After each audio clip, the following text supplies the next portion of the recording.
Now let's move to this. Everybody's favourite former president, Bill Clinton. I don't know why, whenever I say Bill Clinton, you have to sort of laugh before. I think it's probably because I recently saw him on The Simpsons for the umpteenth time. Makes a few appearances on that.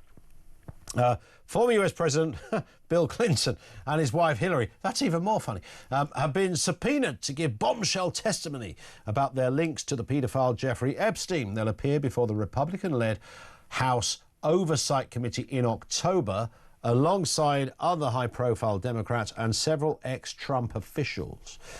This comes as Epstein's accomplice, Ghislaine Maxwell, is moved to a cushy, low-security jail despite her 20-year sentence for trafficking girls. Michael Graham, US political commentator, managing editor at Inside Sources, our man on the Hill, is with us. Michael, good afternoon to you. Good afternoon. You know, it's so hilarious. You laugh every time you say Bill and Hillary Clinton, and yet sometime in the future, people are going to look back and go, wait, you almost made both of them president? And yes. I know. I mean, few people's fortunes have fallen as far as the Clintons. You look at this, at what they're going to be asking questions about in this Epstein case, and you realize that there was a flight on the Epstein Love Boat airplane with Jeffrey Epstein, Bill Clinton, and Kevin Spacey, which sounds like the opening of a joke. Oh, he's a good guy. He's a good guy, Kevin.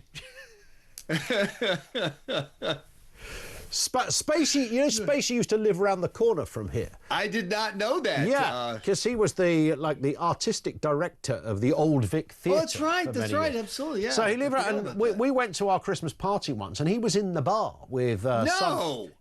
He was regularly seen, like in the little mini mart and places like that, in that neck of the woods. In the boys section of the local clothing store. And this was the guy. This was the guy at the time. I thought, wow, he's a kind of Hollywood A-lister, and here he is, you know, buying dog food or something in a tiny little newsagent. Yikes. And then, of course, you know, it all went badly for him. But clearly, there'd been some history to that. But, I mean, what do we make of, you know, the fact that somebody goes on a plane, before we knew anything about Epstein and his horrendous proclivities? I mean, lots of people would have known him, done business with him, and, sure, you know, they could be legit, of course. So just because somebody was on the plane, so the argument goes, doesn't mean that they're, to coin our phrase, a wrong-un. Right, and not every flight obviously went to Epstein's island. You know, he was flying people around Europe, you know, and so, you know, some of the stuff was reportedly related to charity. I think that what I've learned about a story that I, quite frankly, have not cared about, I just, you know, there's perjury in the world. I got other stuff to focus on. Until recently, it was not a topic in DC politics, you know, per se. What I've learned is how little we actually know. How many times was Bill Clinton on the plane? Yes. Where did it fly to? He says it was only 4 times, and I think 2002, 2003.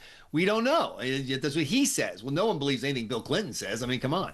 You know, how many times were other political figures on the plane with them? I mean, we don't have a lot of facts. We have a lot of I heard and somebody said. Yeah. And so that, I think now, if we're going to do this, my hope is that we can kind of do it, you know, just get it all out. You know, take a political cathartic and just, bleh, you know, this everything that happened, all the ugliness, whatever was involved. What I find fascinating is that Democrats seeing Donald Trump embarrassed, which is really hard to do. I mean, when is Donald Trump ever embarrassed? Yeah. Seeing him embarrassed, they've seized upon this. Everything I know about the case, and once again, the whole point, we don't really know, but all of the pre-sale is that he was a huge Democrat. You know, when he was hanging out with Donald Trump, it was when Donald Trump was basically kind of a quasi-independent, Democrat-leaning Manhattan business guy, you know? He didn't start hanging out with, obviously, MAGA came years later. And so do Democrats really think that taking this can and kicking off the lid and throwing, you know, the contents out on the ground is not going to embarrass a lot of Democrats? I predict this is going to be a classic case of be careful what you wish for. Yeah, I do wonder about that. How has this come around, Michael? Tell us why suddenly we're going to see Bill and Hillary up against this oversight committee in October. What happened? Well, in part it's because one of the engines behind the MAGA movement is, some people call it conspiracy theory. Some people call it, you know, whatever, appropriate fear of the government. But just the premise that, you know, from the financial collapse of 2008 to COVID, on and on and on, you've been lied to, that, and that people in power in DC take care of themselves and each other. And this story reads like the classic case of that. And so a lot of political conversation in the 2024 election, this was hit on, and the base really believed, okay, we're going to elect Donald Trump. They're going to go in and they're going to start telling us the truth, and, on many topics, from UFOs to everything else. And the fact that the Trump administration sent people out to go, yeah, we looked, there's nothing, bye, Whoa, that was exactly the opposite of what the base wanted to hear. The base started talking to members of Congress who represent them. Congress started squealing. Trump has been in this mess. And then once again, seeing Trump embarrassed, Democrats jumped on board. Now you've got enough votes to actually cause things to go forward. And that's why you're going to have this House oversight hearing. By the way, it should be noted, there'll be Republican attorneys general who are going to be brought in, like Bill Barr, along with Democrats like Eric Holder of the Obama era. And I think the question, from what I understand, is going to be, why did you guys sit on this? Why are we just now finding things? Why didn't you do something? And I don't know what their answer is going to be. I mean, it's an interesting question. It's like the Russiagate stuff. During Russiagate, and this is another one the base is crazy over, we know that we were lied to. There was not, Donald Trump, believe it or not, was not secret agent Orsky Borsky, working undercover for the, for the KGB. He'd be a rubbish secret agent, right? Exactly. Oh my God, the first person to tell you he's a spy for the Russians would be Trump. Saying, hey, I'm a spy for the Russians. Yeah, it's a beautiful thing. And people came on TV and told us, we have the documentation of the proof that there's something here. And now we know it was all lies. It started with Hillary Clinton funded lies. And there are people, not a majority, but the hardcore base of Trump supporters, that's why they're Trump supporters. I want the truth. I'm tired of being lied to, and so you're going to see more. That's why you have the Justice Department working on the Russiagate case. Is there criminality? Like, is this bank robbing or whatever? No. Did people possibly commit perjury? Whatever. Yes, but the big picture is we elected outsiders to turn over the box. The box is not turned over. It's a lot like the energy behind the Reform Party. It's the same thing. But I do wonder whether, when it comes to sort of powerful people, by the way, I saw an interview, Tucker Carlson interviewing somebody on Epstein, and I hadn't really thought about this before, but he asked the question to I think it was an author of a book, where did Epstein get his money from? You might have seen this, and she said, nobody knows. That's right. In fact, there's no trail, really, of how he became rich, which is why some people have wondered whether he was some kind of clandestine sort of agent that was giving info and, being able to get money because people were blackmailable or whatever. That goes into a lot of deep territory. But the main question, where did he get his money? That is fascinating. And I think there's something else that's thanks to the availability of information from all sorts of sources like Talk, is that people are starting to go, wait, why don't we know that? It's like the guy who almost killed Donald Trump. We almost know nothing about this guy. The people who, obviously, Lee Harvey Oswald and previous assassins in the past, their life stories were completely displayed, etc. But the two guys who tried to kill Donald Trump, we almost know nothing about it. And I'm hearing more and more from conservative activists. I want to just know what's going on. That's what I want to know. A seemingly unrelated but related issue, the new jobs numbers. People are upset that Trump is going to fire the person in charge of the jobs numbers at the BLS. Well, he makes a great point. You look back at the last 30 months, every month has been wildly revised. 2 or 3 months later, like, wait, you guys can't even count these jobs?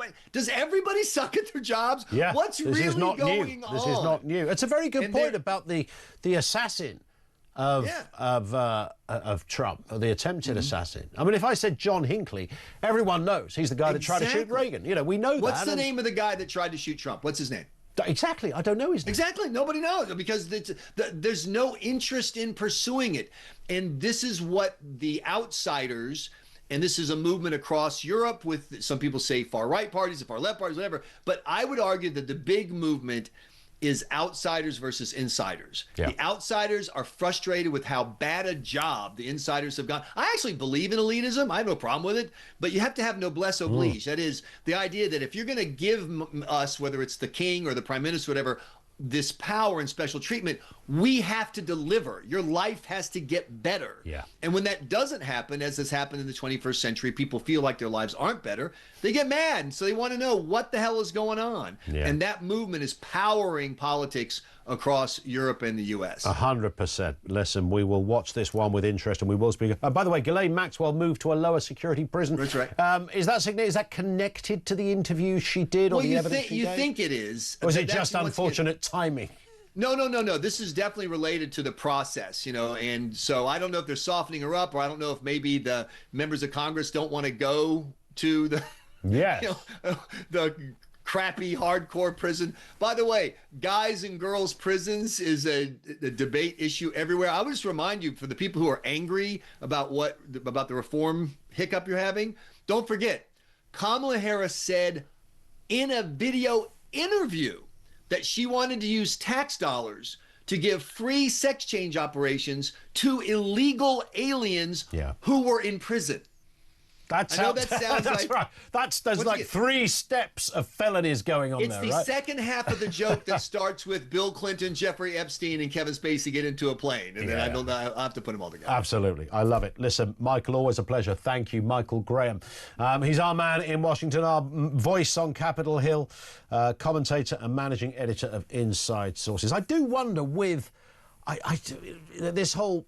And the social media does, terrible work on this. But who's on the list? Like, there is somewhere a file, and it's like a big bullet point list just littered with names. And if you followed only the Epstein story for the last few years on social media, everybody is on the list. Everybody from Stephen Hawking to president to everybody's on this flipping list. Oh, they're on the list. Nobody knows this, by the way, just sort of guessing. There was that time when Clinton is the main one on the list. Trump. Oh God, Trump was. Look, there's some photographs of Trump. He's a friend. Yeah, but he was on the list for a different reason. No, it's a different list. No, there is no list. We don't know.